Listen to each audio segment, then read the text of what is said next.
In the past 20 years, Chinese men's soccer has been going in the opposite direction of China's GDP growth. As the Chinese state grew wealthier, the performance of its football team kept sinking. On Lunar New Year's Day, China's national team lost to Vietnam, a team China has not lost to in 62 years. Just like the Chinese real estate market, Chinese soccer players are overpriced and don't always deliver. But before the CCP took power, Chinese men's soccer was a powerhouse in Asia and won the admiration of Western fans.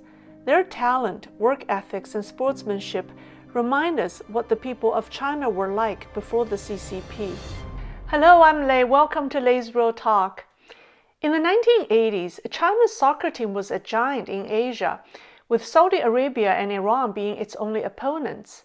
In the 1990s, China was still among the top Asian teams. In the 2000s, the team started to decline, but somehow made it to the World Cup in 2002, which was right after China joined the WTO. With massive investments pouring into the country, the combination of capital and communism led Chinese soccer on a path of no return. Since 2010, the dormant Chinese professional soccer industry was suddenly flooded with money from a host of real estate companies.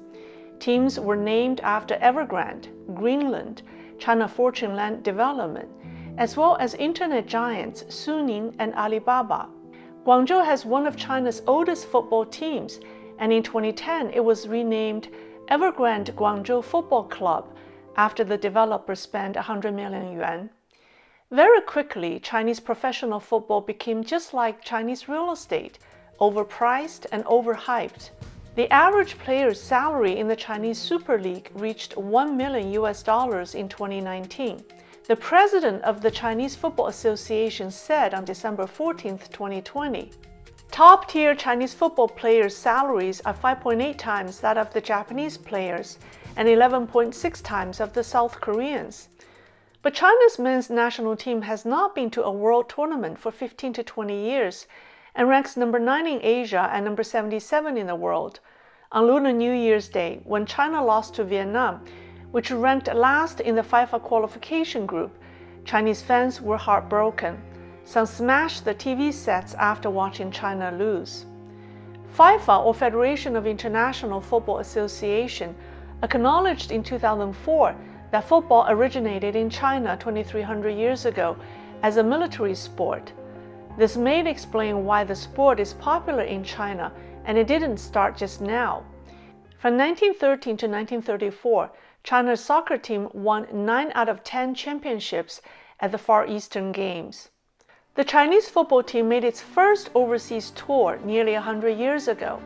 On August 11, 1923, the South China team played against Australia's New South Wales at the Royal Agricultural Showground in Sydney. A crowd of 40,000 people watched the match. The final score was 3-3.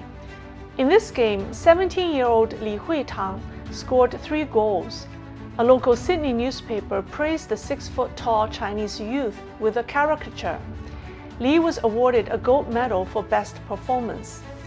In the remaining 3 months, the Chinese team toured Australia and played 24 matches, resulting in 8 wins, 7 draws, and 9 losses. Li scored half of the goals for China. In the 1920s, Sino-Japanese relations were tense.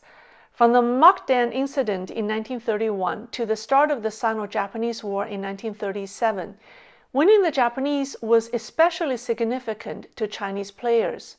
For 17 years, the Chinese football team remained undefeated against Japan. In 1936, when the Chinese players learned that Japan was the only football team representing Asia at the Berlin Olympics, they decided they must go to Berlin. But there was a problem. They had limited funding, and the team was comprised of amateur players who were bank clerks, police officers, insurance salesperson, pilot, and business owners. Li Huitang was 30 years old and the captain of the team. He and his teammates came up with a plan to raise money. They planned an itinerary from China to Europe that allowed them to stop and play games to attract good-paying crowds. They traveled through Southeast Asia and India and played 27 games in 62 days in Saigon, Singapore, Jakarta, Bandung, Surabaya, Medan, Rangoon, Calcutta, and Bombay. They had one game almost every 2 days, and the schedule was physically demanding. In addition, they had no team doctor and had to attend to injuries by themselves. To save money, they traveled in lower-class cabins, stayed in cheap hotels, and carried their own equipment and luggage. But everywhere they went, they were warmly welcomed. They won 23 games and had 4 ties.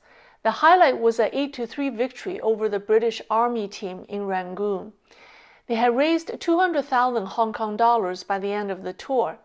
Then the Chinese government asked them to contribute half of their proceeds to help the rest of the Chinese Olympic team.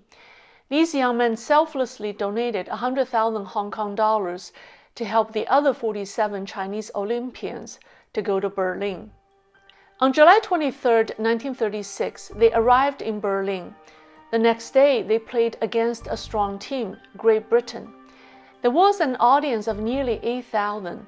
The British team took the game seriously, with the players wanting to protect their national honor. For the Chinese players, after going through 3 long months of arduous tour, this was the moment they had worked hard for. They won the coin toss. Initially, they were barracked by the crowd, but they gradually won them over with their skills, particularly in heading.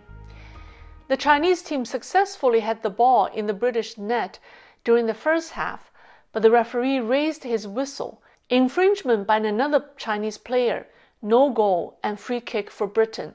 Cui Ah-fei then suffered an injury and needed to leave the game, but he persevered and returned to the field. At halftime, the game was scoreless. During the second half, the Chinese players showed signs of fatigue. The final score was 0-2. The Chinese may have lost the game, but they earned the respect of European fans. Media reports were unanimous that the Chinese heading skills displayed a superior brand of soccer. Britain's captain, Brian Joy, wrote, "In the matter of ball control and positioning, the Chinese were superior." A European tour followed and allowed them to raise funds to return to China. The mayor of London received them at a reception after playing against the Island Corinthians at Arsenal's ground. The British took to the visitors. Families invited them into their homes, and children asked for their autographs. Red Star FC invited Lee for a trial, and Arsenal offered him £8,000 to stay in Britain. But Lee declined. All the players returned to China. Their soccer career was significantly impacted by the Sino-Japanese War that broke out in the following year. A few players joined the battle. Chen Zhenhe, a pilot, died while on a mission at age 35. That was the story of China's first Olympic football team. Their story can remind today's Chinese that they don't need to have money to impress, nor do they need to win to earn respect. These football players' work ethics, talent, love of the game, and good sportsmanship earned them respect internationally. They were honest, humble, and hardworking. They represented what China was before the CCP. In today's China, where having a well-connected dad guarantees a much greater chance of success than working hard, people don't value work ethics. When lying and cheating are not punished because the law is subject to the party leader's interpretation, people dare to do anything as long as they can bribe the leaders. When traditional values and faith are destroyed, people only believe in money, and money in turn destroy those who worship it. Sadly, people born and raised in mainland China under communism don't realize how the CCP has changed their behavior and thinking until they leave China. I hope this video can help the Western world better understand Chinese people and can help the Chinese reflect on who they really are and how they want to be.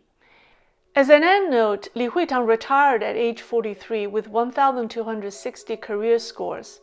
In 1976, a German magazine ranked Li the 5th greatest player in the soccer history, behind Pele, Puskas, Di Stefano, and Matthews.